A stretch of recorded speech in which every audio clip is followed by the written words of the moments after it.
Hi, everyone, and welcome to the In the Shoes of podcast, where I make it my goal to see life as much as possible from someone else's point of view. Just like we all have a unique heartbeat, every single one of us sees life only from our own perspectives. Think about it. Can you see and process life exactly as Elon Musk sees and processes life? The answer is you can't, and it applies to every living conscious being here on this pale blue dot.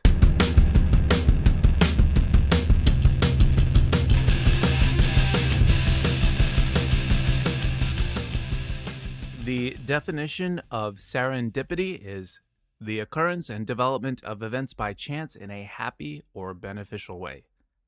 And it was definitely serendipitous that I ran into Michael Harris II on a fine day in Washington, D.C. at a little cool cafe called Busboys and Poets.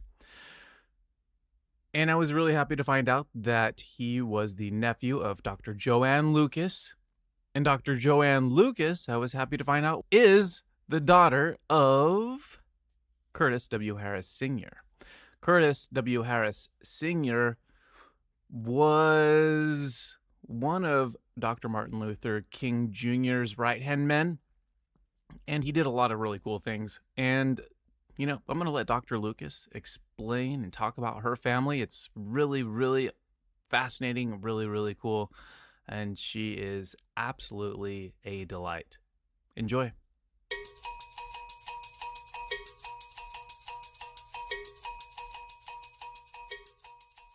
Just for the listeners, this is Miss Joanne Lucas, and I'm going to tell a little bit of the story, a background, how we got introduced. Well, I stand corrected, Dr. Lucas, but we met by way of, it was your nephew, right? Michael the Second. That is right. Michael Harris. Yes. Michael Harris, yes. And I met him at Beats and Poets. It was actually Busboys and Poets. It's this coffee shop over in D.C.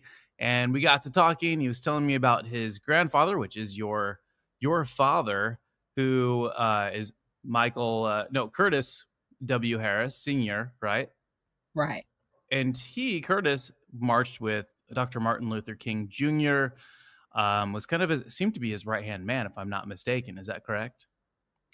Yeah, Daddy was one of many. Daddy was early in the Southern Christian Leadership Conference, and he had Dr. King to come to Hopewell, which is my hometown, a couple times, and Petersburg, which is right outside of Hopewell. So Dr. King even came to our restaurant one time when I was a little girl.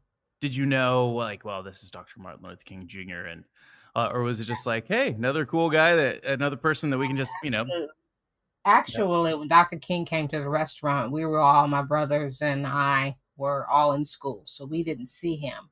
I met Dr. King when I was 12, though. Dr. King came to Suffolk, Virginia, for this mass rally. Mm-hmm. And I got to sit up on the platform, so I sat right behind Dr. King. And somebody asked me to pass him a note, and this was my opportunity to say something. I couldn't think of anything to say. You're like, hey, here's the note, and that's about it.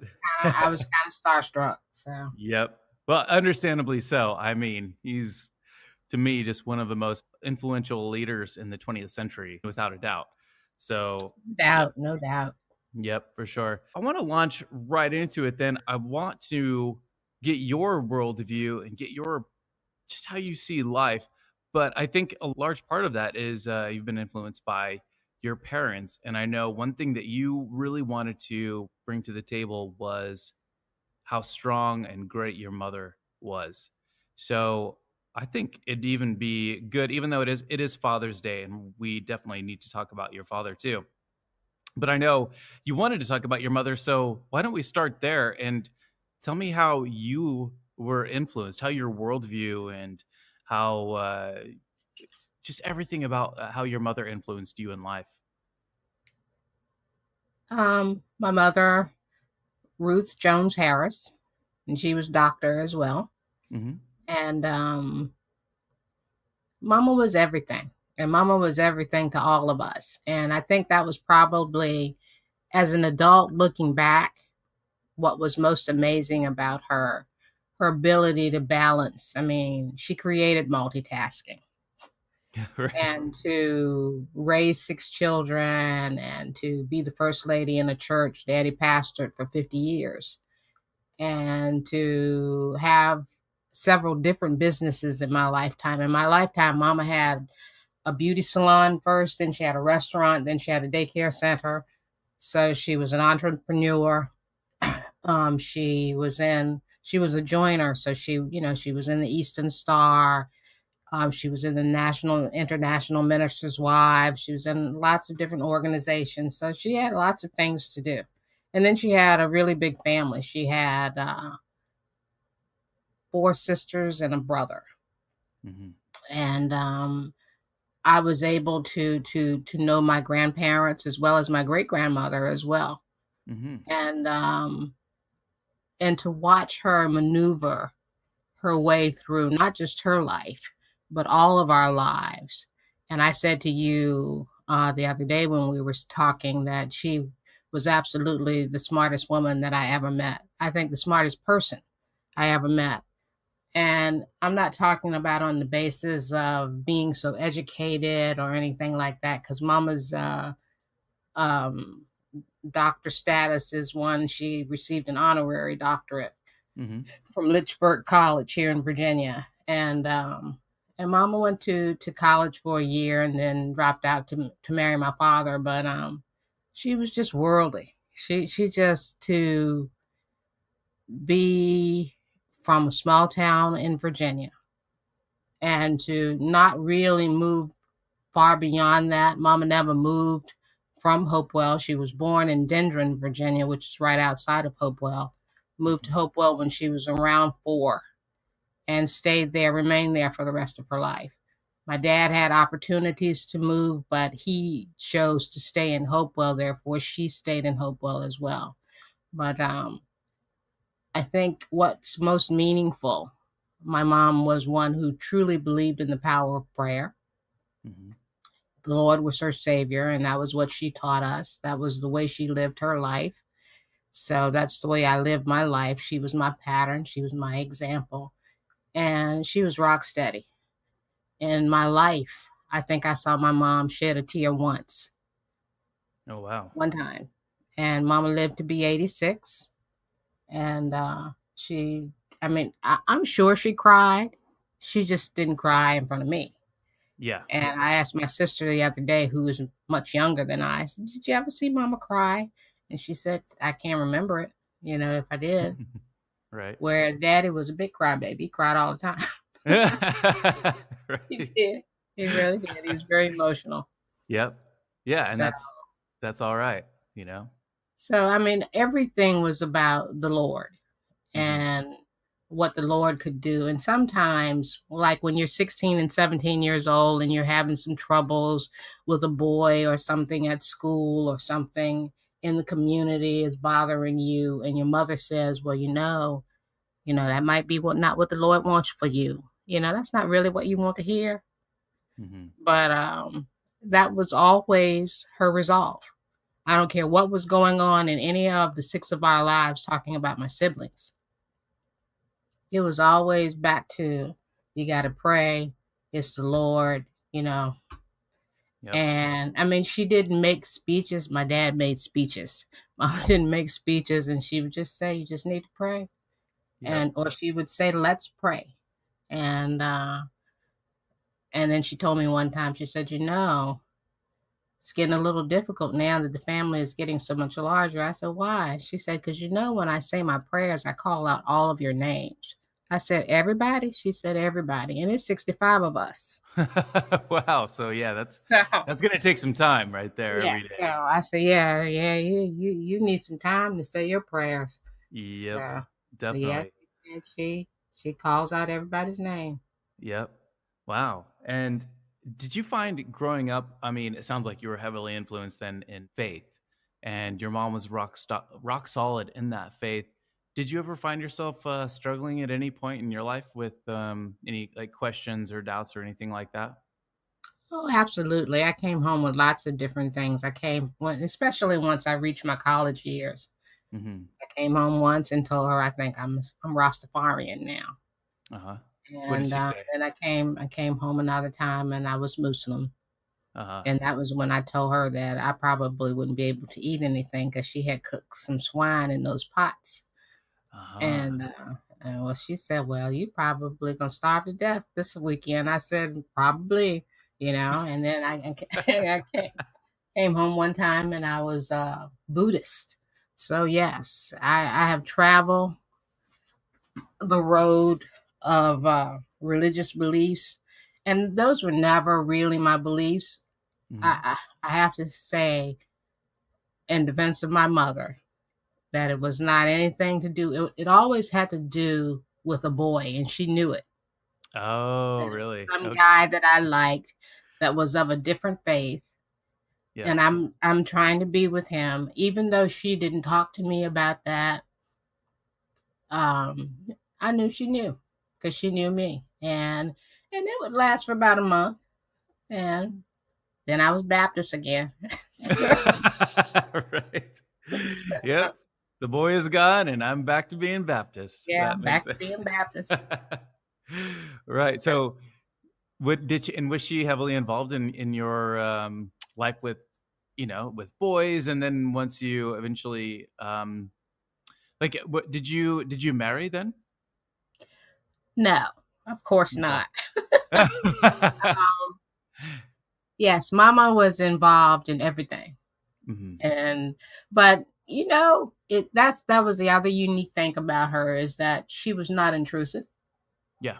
She Yep. was not nosy. She didn't try to get in your business if you shared something with her.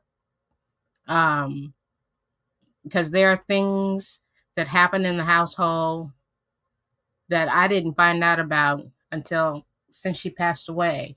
Us just sitting around talking, and one sibling would say, "Well, did you know so and so and so?" No, I didn't know that. When did Hmm. that happen? So she knew how to keep secrets. Yep. Um, and she was my best friend. So yes, I shared things about my ups and downs with boys, and the I've married twice, and my first husband, my mama didn't really approve of. She never said that she didn't like him.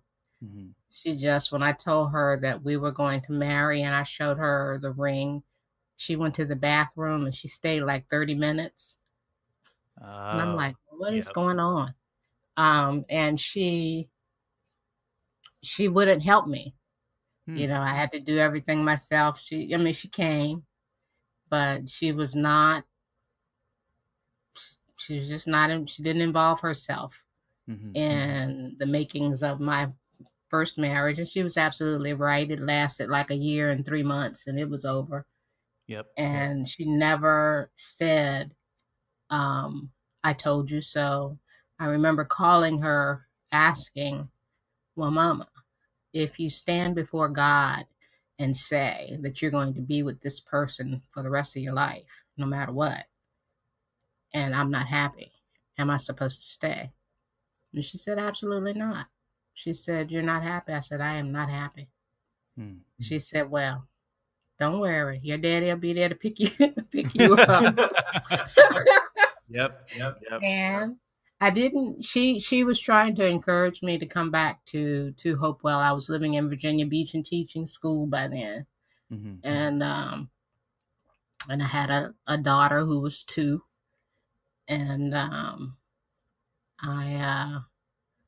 I didn't want to come back. I had just, I'd only been teaching like maybe 7 years. And so I'm kind of just starting my career, and Virginia Beach had a really good school system and I kind of wanted to stay there. So she sent my dad down to move me though. So he pulled up, he and my sister-in-law with the U-Haul and packed all my stuff up and carried me on. So And then after that, did it take you a while to kind of get back into the swing of things, into even considering, another relationship? yeah, it was some years. Hmm. I mean, I dated off and on, but mostly I was parenting. Like I said, my daughter was young. Oh yeah. I'm new in this school division, and I came from Hopewell with one high school and moved to a city that had 11 high schools. Hmm. So it was a huge culture shock. Yep. Curriculum was different, kids were different. Um, and so yeah, the my daughter and my teaching was the focus of my life for the next few years. And I guess I probably had been teaching in Virginia Beach about 8 years when Mama said to me, "Well, don't you think it's time for you to move up?" I said, "What do you mean move up? Be the principal." I said, Yeah. "Oh." I said, oh, okay." So that was when I went back and got my master's. Hmm. Never wanted to be a principal. And it took me a while to explain that to her Yeah. because my mother did believe in upward mobility. And she believed that you should always be making the effort to improve yourself. Hmm. And so that's not something that she just said to me. That's something she encouraged all of us to be good at what we did and to escalate in whatever it was that we were doing. Yep. And I have another brother who was a teacher. So we had two teachers, a couple in the military, one in accounting, one in human resources. And all of us have been successful in our own right. Hmm. And it's because of her encouragement to move forward, you know. So, Yep. and going back to school was helpful to me. I had to help her to understand that, Mama, what I am is a teacher, and I Hmm. want to be a master teacher. Yep.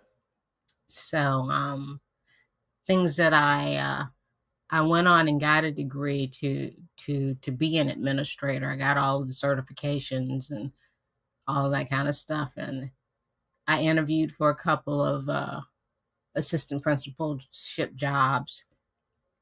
Not really interested. Didn't interview well because wasn't really interested. Yeah. Yep.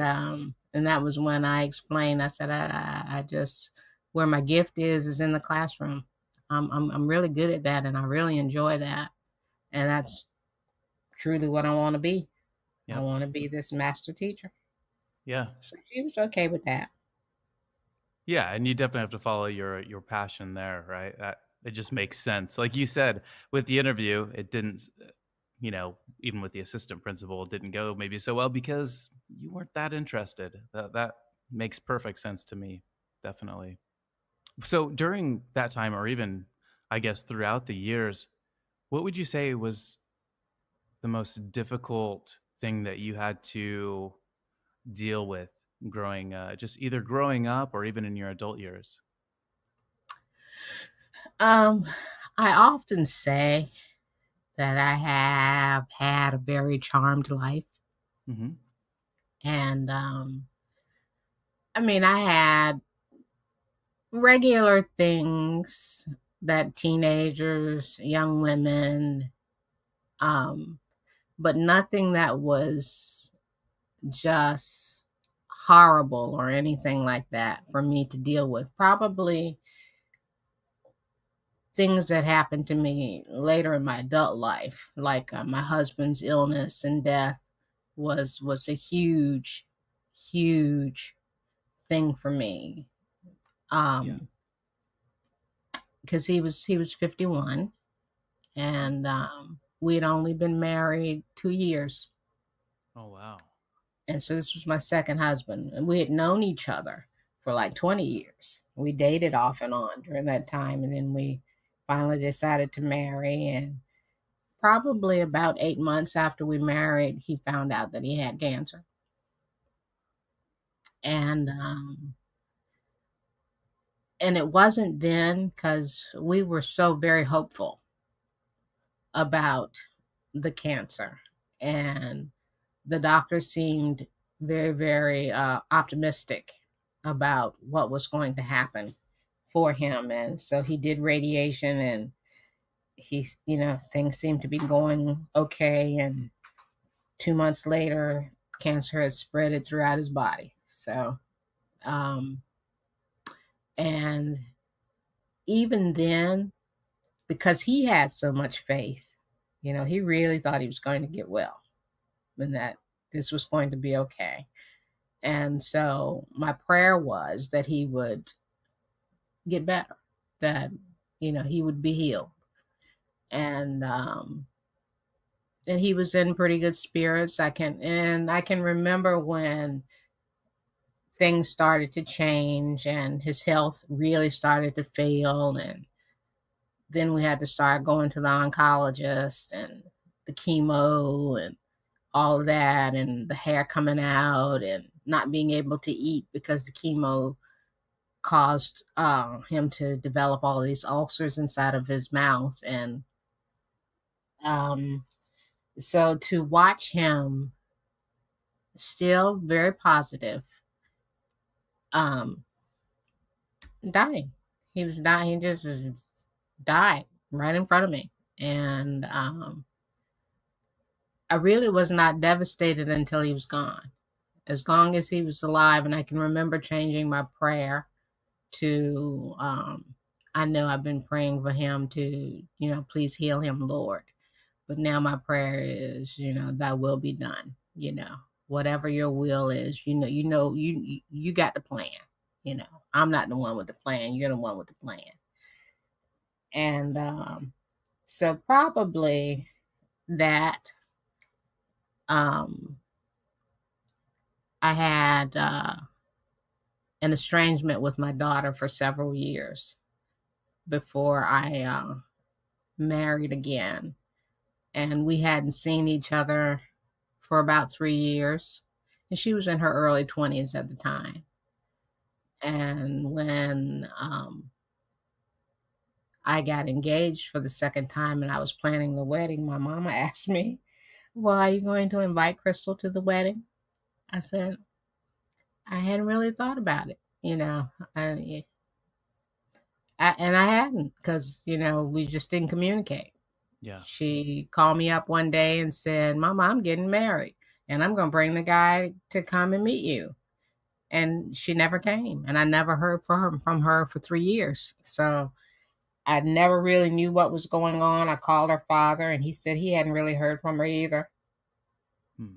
And so I have some guilt about how I didn't really go to seek her out to see, because I was, what I was saying to myself was, oh, she must be all right. I Yeah. haven't heard from her. Yeah. And I don't think she was all right. She was struggling too.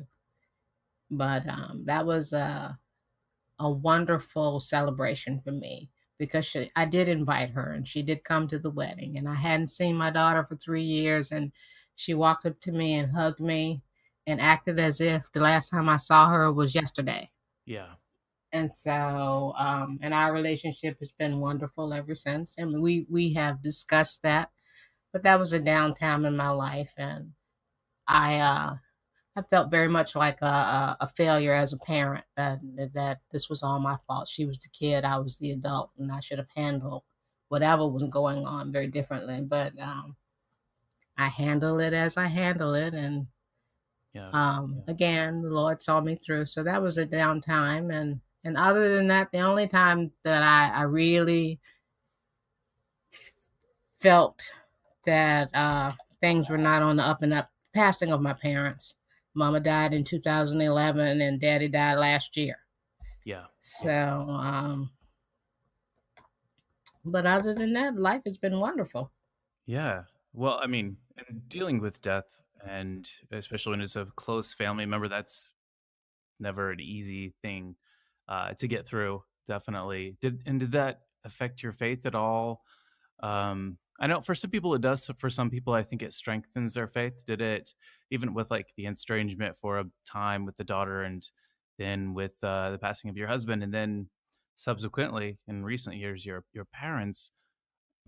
Did it take a toll at all on your faith and how you saw the world and even just humanity in general? didn't impact my faith, Mm-hmm. strengthened my faith, to have the kind of faith that you trust, that even when things are not the best, they're not 100%, but Mm-hmm. to be able to say, it'll be all right. I'm going to be all right. I mean, if you keep on living, things pass. And I don't care how destructive it may be, or how sad it may be, how catastrophic it may be. I don't care. It's going to pass. Yep. It's going to become something that happened, not something that's happening, but something that happened. Yep. And again, mama set a great example for dealing with life, the ups and downs of life. And like I said, mama was a strong woman. And when you have 6 children and all this stuff is going on, I can remember one of my sisters was in this really bad car accident, and it was on a Sunday, and my dad had a church in Southampton County, Virginia, which was probably about 45 minutes from our hometown, that we would drive from our hometown to Southampton County to his church. And so everybody came home. It was some special service, so everybody was home, and so we had a caravan of cars leaving Hopewell and going to Southampton County to go to church. And my sister has this car accident. So my parents were in the front because daddy needed to get, to the church and get himself set up and that kind of thing. Mm-hmm. So when we all got to the emergency room, because it was a bad thing. Karen broke her back in this car accident, and a lot of abrasions on her face and legs and that kind of thing, because it threw her out of the car. Ouch. And when my mother came into the emergency room, she was like rock solid, Yep. She came in, it was strictly business, and wanted to speak to the doctor and find out, what's up, what's happening with her, what's the prognosis, that kind of thing. Mm-hmm. And she was just handling business, whereas my father came in and fainted almost when he saw her face, and had to Sure. carry him out on a stretcher. Right. And then they were in bed side by side. Kind of, sort of. Yeah. Kind of, sort of. Yeah, we had to take him home. So, That's great. so he, so his sister had to come over to see about him. Yep. Since mama stayed at the hospital. But yeah, she was a wonderful example. And I tried to do that. I'm not nearly as strong. I'm a closet crier. Oh, gotcha. I do cry, but I really don't like to share that. Yeah. And I don't know whether mama was a closet crier or not, but I do remember the strength. Yep. So yeah. I wonder if maybe she was, huh? Yeah, that's a good question. Because I mean, some of us are like that. I'm more of a, I do it behind the scenes too. If I have to cry, it's usually not in front of people, for some reason. Right. Yeah. And I think it's embarrassing too to cry in front of people, because you're not at your cutest. Yeah, I mean, but on the other hand, I think it's good to be able to do it, from time to time if And I necessary. can. Yeah, me too. Yeah, me too. I can release Yep. my frustrations very easily by myself. Even when my husband died, my oldest brother, people do things that you don't expect. Yeah. And my oldest brother just showed up a week before the funeral and stayed with me for a week. Good. That was nice. I imagine. And I mean, it was. I mean, we didn't have great conversations. I spent most of my time in my room. That was when I did most of my weeping. Yep. Was Gotcha. right after my husband died. And So we didn't do a lot of talking, and he said, "I just want to be here with you. You Yep. know, if you need me, I'm here." Yep. So, and I deeply appreciated that. I really did. I really did, because Mama came, of course, and planning the funeral, and I can remember her going to the funeral home with me and all of that kind of stuff. So, Yep. yeah, I got a good family. I have a good family. I have a very supportive family. So that's the other thing, that my parents' teachings about us being together. Yes, we had arguments, we had fights, Hmm. um, more fussing. There was not a whole lot of fist fighting kind Right. of thing. But Yeah. So it sounds you like know, you had a really good supportive family, and that makes a huge difference in a lot of different ways, right?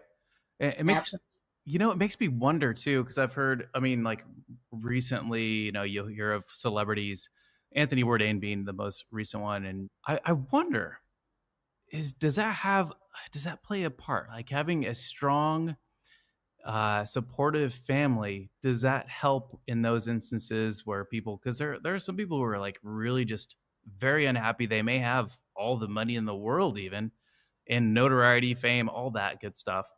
But if you don't have that supportive community, whether it's family or friends, I wonder if that plays a part in things like depression and all that. I don't know what you think, if there's something there. I think that a supportive family is really um, important, but I don't think it's the most important thing. I think the most important thing is self esteem Mm, and learning how to love yourself, that's a big one. care about yourself, nurturing yourself, and the support allows you to do that. I think that's what may happen with individuals who are famous, in that they don't have the kind of support that they need to grow themselves. Mm, You know, I'm not saying that they don't grow in a talent or an ability, but to grow as an individual, to be pleased with who I am. My life is very different with the passing of my husband. of course. Um, I've lived alone since then. I've lived alone for the last 14 years. Hmm. And to be able to, some people move out of their houses because of the memories. The memories are great, you know. Yep. Yeah, we had our ups and downs as a married couple, but still, the memories are great. I don't walk through my house and say, "Ooh, I can't go in this room." I have a sister that we still have my dad's house, Yeah. the house we grew up in, and I have a sister who does not like to go there, Yep. and so oneness is important, but I can't have my oneness. I don't think that I would have grown up to be as comfortable with who I am as a person Hmm. if I didn't have the family that I had, the parents that I had, siblings that I had, my extended family. You Sure. know, my mom was very close to her sisters and her brother. She was very close to her parents. My father was very close to his mother, Yep. very close to his siblings. And so we grew up around these people that cared. I mean, no, we didn't see, my dad's folks lived in Norfolk, Virginia. And Wow. so I didn't grow up seeing them every day as I did. My mom's parents lived in Hopewell. But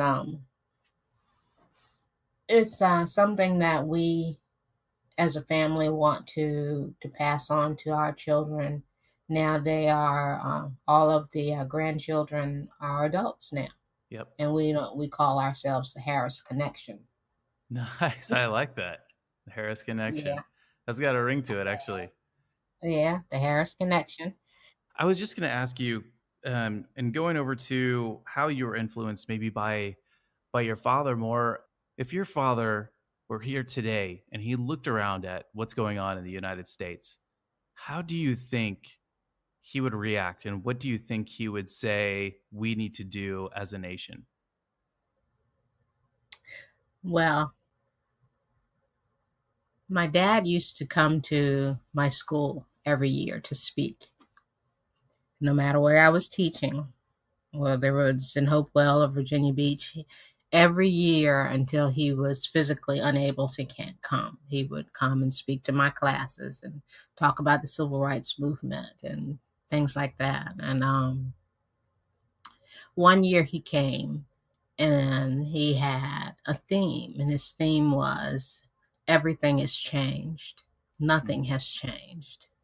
Huh. And he talked about the struggles of being Black in America and being considered not really citizens and being treated miserably because of the color of our skin and that kind of thing. Mhm. And he would have the kids on the edge of their seats talking about things in the days of segregation and to talk about the fight Mhm. he and Dr. King and other men and women trying to get the 1964 Civil Rights Act passed, getting the 1965 Voting Rights Act passed. Mhm. And I think Daddy would say that things really haven't changed. As much work as we have done, as much blood as we have shed, um, there is still lots of things that have not changed. And I don't know that I think discrimination and prejudice will ever disappear. I don't think that they will. I think how we handle those social constructs will perhaps change. But I think that's what Daddy said would say is that you got to stay on the battleground Yeah. because the war is not over. Far from over. Yeah, it seems like, especially in this day and age, it's so evident that despite the struggles that people have gone through throughout the ages to fight for like equality and just you know getting rid of, at least trying to decimate discrimination, we're very much just not there, not not even close to being where we need to be. And I was naive enough, I think probably even a few years back, probably when, quite honestly, when Barack Obama was president, I was like, okay, we're getting somewhere. I feel like we're okay. A lot of this, the more heinous things, they're behind us. A lot of the, more just overt racism, I thought it was, but then not necessarily. Now it's a lot of things are resurfacing, or as another person I interviewed put it, they're just like, oh, it's always been there. Yeah, just like they changed our name. And that's amazing to me how we have gone from being colored to Negroes to Negras to Black to African American. And I'm wondering in the next 20 and 30 years, what is our name going to be? So Right. I don't know whether it's some sort of evolution, but I do think that the huge difference for me is when I was a kid and my dad was always talking about us fighting for equality. Yeah. I really think it's important for us to fight for equity. As an educator, equity is very important to me. And what it taught me is that as a teacher, I needed all of my students to learn. Yep. But I had to figure out a way that Joe over here could learn versus Simon over here learning.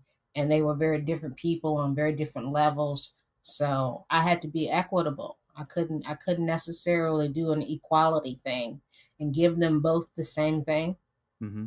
Sure. because they need the same thing. You Right. know, I get that. Yep. this guy over here needed something a little different from this guy over here. Yep. And so we really do need to fight for equity in this country and understand that there is a cartoon that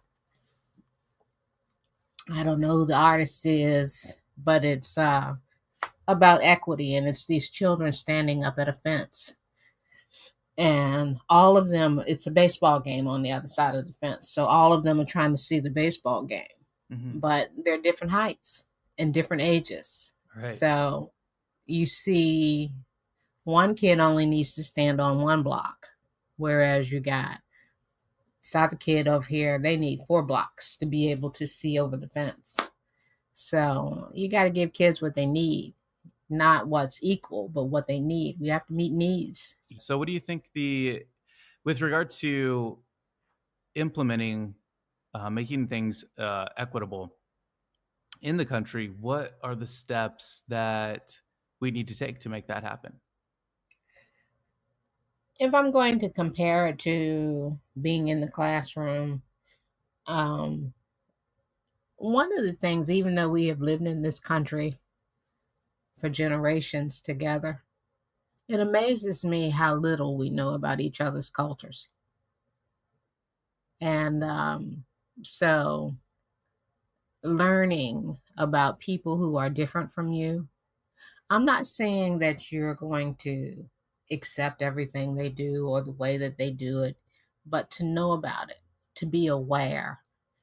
Um, it amazes me when some of my white counterparts still talk about black hair and, oh, your hair is so much longer this week than it was last week. What? What is it that you don't understand about that? Everybody in this country knows what weave is. Right. I mean, Right. I, I don't care what your race is, and doesn't have anything to do with that. But they're still amazed that over the weekend we got to weave, so we come back to school on Monday with hair hanging down to our waist, and Hmm. when we left Friday, we had this little short afro. So Yep. that's amazing to me, and the conversations, how they talk about it. Yeah. Like, as if there was some sort of, is it like when you get that, is it some sort of like disbelief, almost like, "Well, how did your hair do that?" Or I guess I'm, Yeah, yeah, wow. that's exactly what it's like. And Really? Okay. I can remember when I was in 5th grade, and this was back in the 60s, schools integrated. And um, of course, my daddy said all his children had to go to the predominantly white school. So he moved all of us. My oldest brother, was a senior in Hmm. high school. Then I had a brother who was a junior in high school.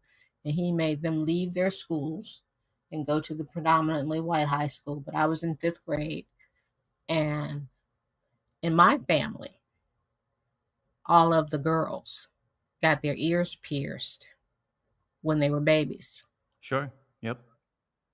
And so I still wear hoop. I got on a pair of hoop earrings right now. Hmm. And so I still wear what my mama, her mama, my aunts, my cousins, all of us wore these little gold hoop earrings. Yep. And so I never thought anything about it until I went to the predominantly white school.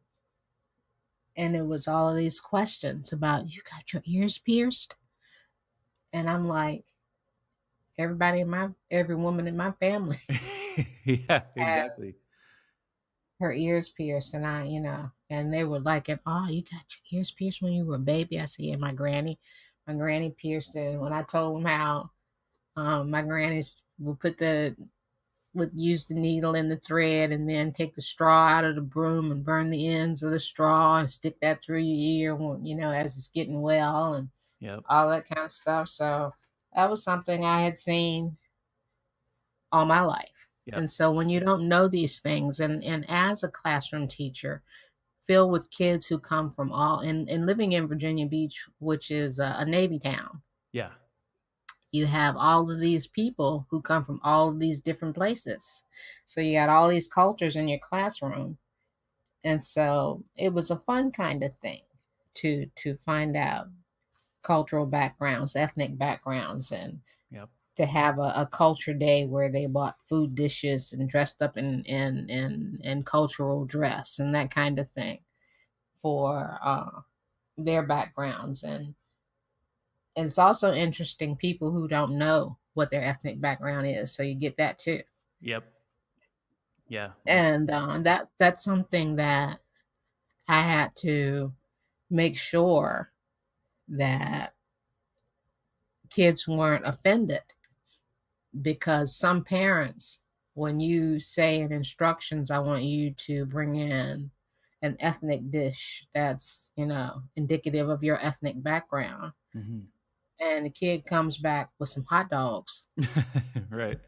And when you ask, well, what ethnic background is that? And they tell you, I'm American, and then I have to go through my little thing about what's the difference between your nationality and your Yep. ethnicity and, Yep. your race and all of that. So it's a teachable moment, yes. But so first and foremost is knowing people and understanding that people are different.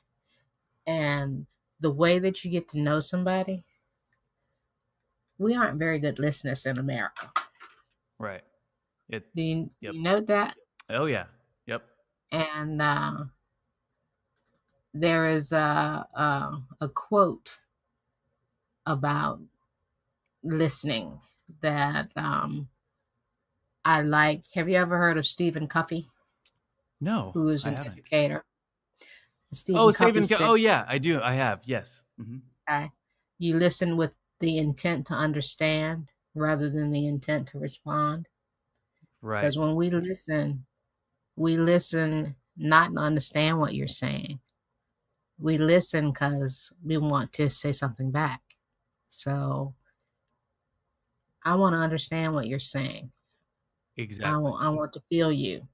So that's how I'm going to learn who you are, is by listening and understanding what it is that you're trying to say. And then once you understand, it's all about acceptance, to accept you for who you are With. and what your beliefs are, not to say because you believe in Allah and I believe in God, the Almighty, or because you got a different name for your God. Doesn't my God didn't have any more power. I'm receiving that. I'm receiving who you are as an individual as I learn. And that opens the door. Because, see, once people begin to trust you, Jeremy, Hmm. then we can get along a little bit better. We can have some conversations. Yep. And in the latter years, once I came out of the classroom, I did a whole lot of diversity work in my school division. And I had the opportunity to listen and to have conversations with teachers and administrators about their own feelings about race.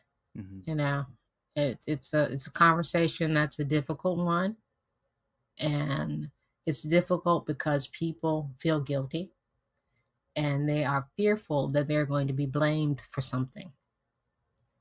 Yeah. And nobody is, I don't have anybody to blame. It is what it is. And so let's have that conversation. So Yep. I'm saying all that to say that, if you learn folks, you listen to folks, you get to know folks, you let that door open where there is some trust. And we're not there yet. Right. We are not And there. Yeah. yeah, yeah, we're not there. And I think the reason that we're not there is because we only want to do things for a little while. Hmm. What do you And mean by that? then, right. And then it's okay now. It's okay. And it's not okay. Right. Yeah. So, can you elaborate on that though? What do you mean by we only want to do things for a little while? We want to, when in the years that I've done diversity work, Hmm. um, in the school division, many school divisions can't afford to have somebody on staff that's going to do that kind of work. And if they do, Now we have a huge school system. Like I said, we have 80 some schools in Virginia Beach, and you need more than one person to be able to get in all these schools and deal with all these teachers. So we do a workshop, we do a conference. The workshop may last 3 days, the conference may last 5 days, and they spend a lot of money. They will bring people from all over the country who are noted for the work in the field of diversity and ethnicity and that kind of thing. Mm-hmm. And they've written books and they're renowned. And we bring them in to stay here for 2 days. And people can get pumped up if they're, great speakers or whatever it is that they're delivering, if they're really good at it. And then it's done. Right. And then we go back to what we were doing before. So that's why I'm saying is Mm. that we have what we call courageous conversations Right. for a few days. And then, it's just like church on Sunday. We go to church and we praise the Lord and thank you, Jesus, and all that kind of stuff. And then Monday we go to work and cuss at the person that's sitting next to us because they done got over on our side. Yeah. Yeah. We're not kind at all. Yep. We're not But staying on the front lines, right? Like your father would no, have said, right? and we during the week, I can't tell that you're a Christian. Right. Yep. Actions, Yeah. your actions speaking much louder. As they do. Yes. They always Yes. do. Yeah. And we do the same thing when it comes to dealing with the issue of race. And then the other thing is,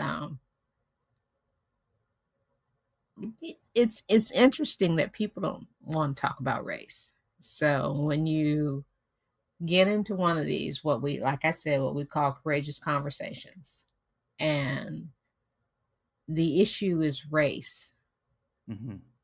and it's somebody that wants to talk about poverty, Right. or somebody wants to talk about broken families, Mm-hmm. and somebody wants to talk about the fact that unemployment rate is up. That's not what we're talking about. We're not talking about somebody not having money, or somebody not having education, or somebody not having both of their parents in the household. I'm not saying that these things aren't true, because they are, and they are very important issues. But the issue today is race. That's what we talk about today. Right. We talk about me being Black and you being of whatever race you are. Yep. And it's just the only thing that I can say is that it's the most interesting work I have ever done, other than to teach, is to do the diversity work. Yeah. And to listen to what people have to say and what their thoughts are. And Yep. it's a lot of anger. And when you have the courageous conversation, it's really important to tell your truth. And you notice I didn't say tell the truth. I said tell your truth. Yeah. See, because your truth is not the same as my truth. And it goes back to that same thing that I was just talking about, is that we have to listen with intent to understand. Yep. Because if I'm not trying to understand you, then the conversation is going to be be of no use. Yep. There's this book called Siddhartha. I don't know if you've read it or not, by Hermann Hesse. At the end of it, one portion of it, there's this guy who just makes you feel like, wow, he completely gets me and understands me without judgment, but every word is absorbed completely. Like he's not waiting for his turn to speak at all. And that's a beautiful thing. And you're right, it's lacking tremendously. So hopefully we can make some changes there. I want to ask one last question. If you had to encapsulate your worldview, the way you see life on the planet, the way you see humanity with all of its ups and downs. If you had to describe it to someone who knew nothing about life on Earth, if you had to explain that to a being who had no idea what it is that we humans are, what we represent, how life works here, what would you tell them? That you need to develop your strengths, and to go with your strengths, you need to soar. Um, a lot of us have things that we know how to do, but we don't develop them. So that's one thing. And then some of us develop them, whatever the strength may be, or talent, or whatever it is that you want to call it. We don't necessarily use it to help ourselves, to help others, because anything that you know how to do, like this, even this podcast, Mm-hmm. you're wanting to do this with me.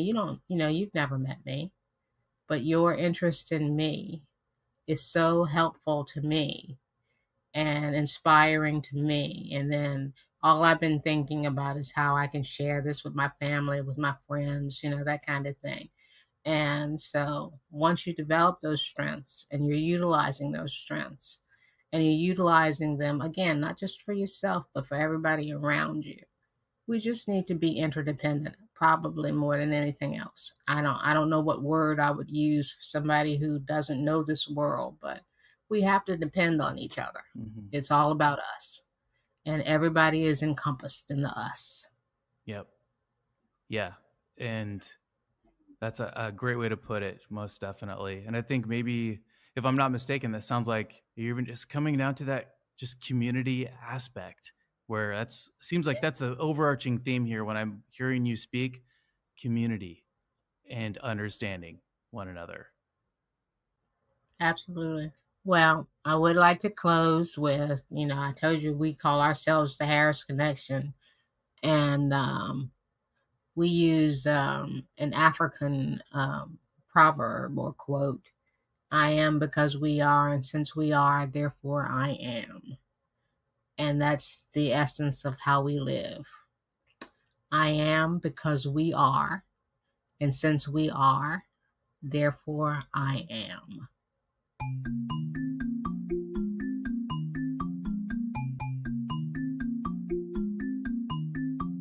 Pretty phenomenal lady, right? Now, I thought it was necessary that I include the footage, the very raw footage that I captured at Busboys and Poets with Michael Harris II. He was a lot of fun to talk to, so please enjoy this very, very just raw interview. You can hear a lot of the clinking and talking in the background, clinking of glasses and whatnot, silverware, whatever people use at cafes, and I hope you enjoy it. It was fun. It was great talking with them.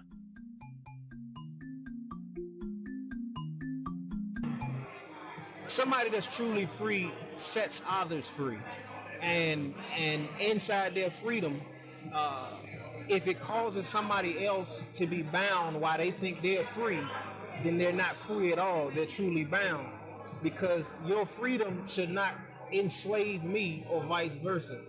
uh, it's like you should be free to do what it is that you want to do, as long as it does not enslave or endanger me, someone else. And so it's like, do what you got to do and do it as much as you want to do it. But the moment it takes away somebody else's ability to climb and be free, then like I said, it's no longer freedom. It's slavery, and you're bound. Yeah, most definitely. So do you think? What do you think is do you think that we still have, even in this is something we didn't touch on, but do you think that's going on a lot, like throughout the world or even in America, where that stuff is still happening? Have you seen that firsthand, or do you think where some people are using that? I don't know, trying to live their own life, but maybe they're actually stepping on somebody else's life, taking away their freedom. Do you see that right now, or do you think that we've gotten better? I don't know if to say it's getting better. I can say it's still here. You can see it. I remember when Obama was running for office, and they were doing the interviews on the presidential candidates, and one of them actually said that the people that make like $60,000, $80,000 a year, that pay more taxes than he does, and he makes millions. He said it would be better for you and I, people like you and I, to pay more taxes than he would. And before he started going any further, I knew I wasn't going to vote for him, because it was like that was going to, what we were saying, that was going to cause me to be his stepping stool. Gotcha. Based upon just what he was saying. So is it still going on? Absolutely. Absolutely. Some of it is hidden, some of it is in plain view. You just have to be aware enough to be able to either see it with your eyes, with your ears, or your heart. But it's all around you. It's always going to be around you. It's always going to be some type of opposition to grow around you. You know, I think that's just a part of life. And so how do you do it? Like when you see that, it's like obvious. Sometimes, like you said, it's hidden. Sometimes, or some of it's right there in your face. How do you control like your own inner? I don't know. How do you let it not affect you? Now you just keep on going. Like no, I'm not gonna let that like trip me up. I'm gonna still live the life I need to live. Educating myself. Yeah. I found that educating myself has caused me to either hurdle a barrier or maneuver around it. I've seen where my own ignorance was the enemy to why I'm actually bound myself. So I can't actually say it's always this man's fault, that man's fault, the white man's fault. When I'm ignorant myself, it's you know, I gotta take initiative, and I gotta take responsibility to say, no, this is my fault.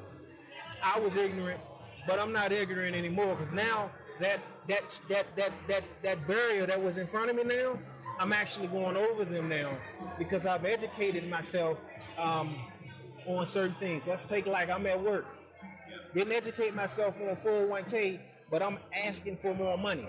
The 401k pays you more money as soon as you start putting in your first 5%. It'll pay you more money without you working an extra hour. But my ignorance, and that was nobody else's fault, my ignorance withheld me from putting money into my own 401k. So I was holding myself back.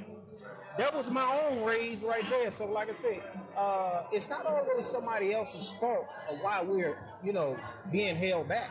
I've learned that, like I said, you got to educate yourself. Education is a tool, just like money. Education is some armor. You know, it's armor, and you don't have to ball your fists up. You can just ball your mind up and get ready to, you know, punch the situation with your thoughts versus with your physical fist, and it works. And so I want to talk to you a little bit about what we were talking to earlier, man, about because you're touching on all this stuff about like really using your mind, figure stuff out, and we were even talking about how diversity is such a good thing. Absolutely. Absolutely. I'm just paraphrasing what you told me. Absolutely. Earlier, right? And you're talking about, so it sounds like you see that, even though you yourself said that, you know, you haven't been able to travel as much, you're going to be traveling and all that. Absolutely. But I think that's cool. Can you just talk a little bit about that, how you've been educating yourself about opening up yourself to other cultures and experiences? Well, I mean, I've worked in a lot of places that have been diverse, but I've also can tell you that the library is free. The library doesn't cost you anything. The mind can travel a lot faster than any airplane. Your ambition can travel a lot faster than any airplane. And so, like I said, when those two meet up, I'm telling you right now, you will feel like you traveled, but you know, in reality, your body hasn't went there yet. But your mind and your heart is, you know, my mind and my heart is already in Bolivia. Yeah. I've never been there, but my mind and my heart is. And like I said, I've never been on an airplane. Yeah. But like I said, I'll put myself in parts of D.C. where there's so much diversity.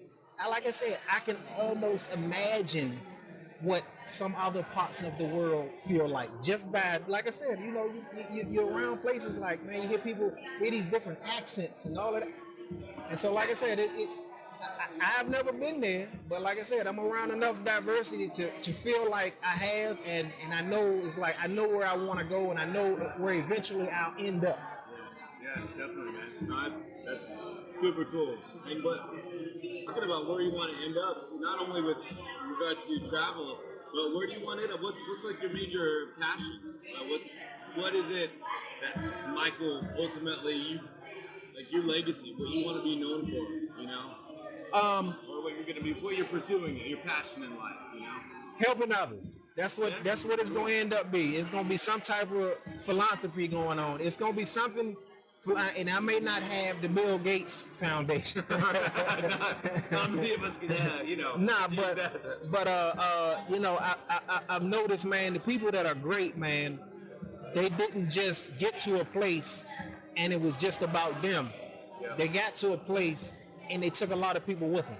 Yeah. And they may have not taken those people with them physically, but because they wrote that book, they were able to mentally cause some people to go from one place to another place just by reading the material that they did. They traveled, they went all of these places, and somebody else basically read their blueprint and mentally went those places and caused somebody to you know come out of a mental block. Yeah. A lot of things that we're doing has already been done. But something unique about us is that we need to do. It's like I'm trying to say it so I don't lose the whole thought in what I'm trying to say. It's like our fingerprints. How many people have your fingerprint in this world? Out of 4 billion people or whatever in the world, however many people? 7 billion people. How many people out of 7? Just you, right? That's just how unique you are to your situation. Somebody else may run the same play like the football plays. Thank you, buddy. Somebody else may run the same play, but when Barry Sanders ran that same play as the next man, why he look a little bit different than this guy? Because somebody may run the same play, like we running, all of us running through life, but it's just something slightly different. You said, Jeremy? Yep, you got it. There's something slightly different about how Jeremy puts his spin on it, because that's what's attached to the blueprint of your fingerprint. You doing the same thing I'm doing. I'm going through life, but there's something slightly different attached to the blueprint of our fingerprints that's going to be slightly different on how Michael Jordan did it to how pick your basketball player of choice now is doing it. But at the same time, they're both great, but he looked slightly different. That's just how it is. And it's just like it's slightly different.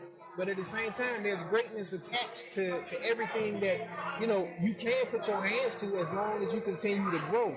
So me personally, like I said, I believe the greatness comes from not just you, but how many people you were able to help along the way. Because like I said, we're not just here for ourselves. We're not just. I'm not here just. If I was to become a millionaire, I'm not here just to become a millionaire for myself. It's always attached to someone or something else to make something of a bigger picture bigger. Amen to that. I couldn't agree more. So I was trying to say that in little words without losing the point. No, that's good. That's good. No worries, man. Yeah. So, I won't keep you keep on asking a million questions. I tend to do that a lot, but just at the end of each podcast episode, I like to just kind of get the person to tell me, all right, how is it that how would you describe life on this planet to, let's say, if an alien came down, and let's say an alien who looked like, I don't know, E.T. Scottie Pippen, or, or E.T., right? Or, anyway, this alien spoke English or whatever, we understood that was the alien, but they're like, hey, we only have 5 minutes here, can you tell me what does life mean here? How do you see life? Can you describe to me what it actually means to be human on this planet? I would say, listen, go out, take it one day at a time, learn, pay attention to your experiences. You know, being human is understanding differences and to know that there are going to be a lot of differences. You know, and if you want to keep the peace, respect others' differences. I mean, you know, that's all I'll say for that for now. Because, like I said, it's a lot of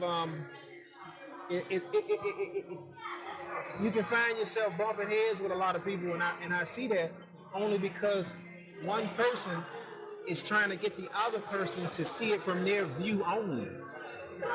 Right. Exactly. Well, the whole point of this podcast that I'm doing right here is to let's try to swerve around and see something from someone else's point of view, so that you're hitting it right there. Exactly. I can see it from your view.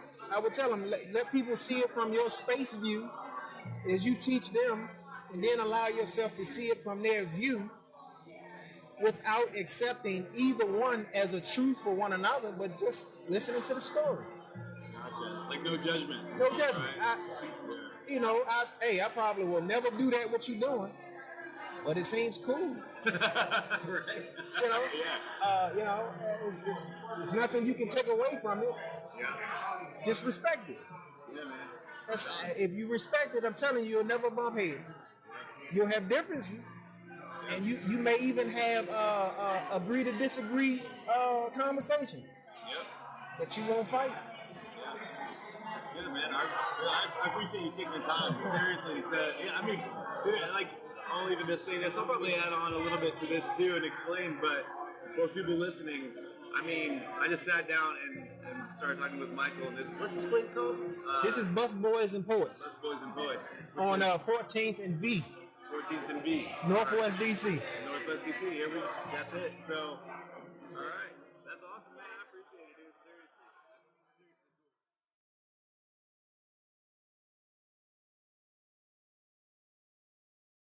Seriously. And that is it for now, for this episode.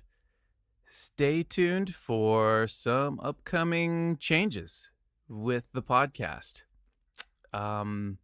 Just to let you know, I'm going to be hiring a new host. Yes, I'm going to be this podcast is still going to keep going, but I'm looking for a new host. I'm looking for someone who can take over the reins and do a lot of the promotion, the stuff that I just don't have the time to do at this point in my life. And I have some other creative projects, which I'll throw in here from time to time to let you know about, that will be, actually closely related to this podcast. Anyway, if you or you know of anyone who is interested in hosting this show, taking over this voice spot right here, please let me know. Send out an email to jnickel42@gmail.com. That would be rad. This episode, and actually last week's episode, was produced by my new editor, Dalen Turk. He is phenomenal, really quick, and just does a great job. This episode, and the last one too, was actually, he did the editing for the interviews, and then I did some little bit of post-production editing as well. Kind of a combined effort there, but he did the bulk of it, and I love it because that frees up some time for myself, which is absolutely phenomenal. Anyway, once again, totally appreciate you listening, and I hope wherever you're at, things are equitable, and if not, that you're fighting to get them to be more equitable, and that you have just an amazing sense of peace in this present moment. Cheers.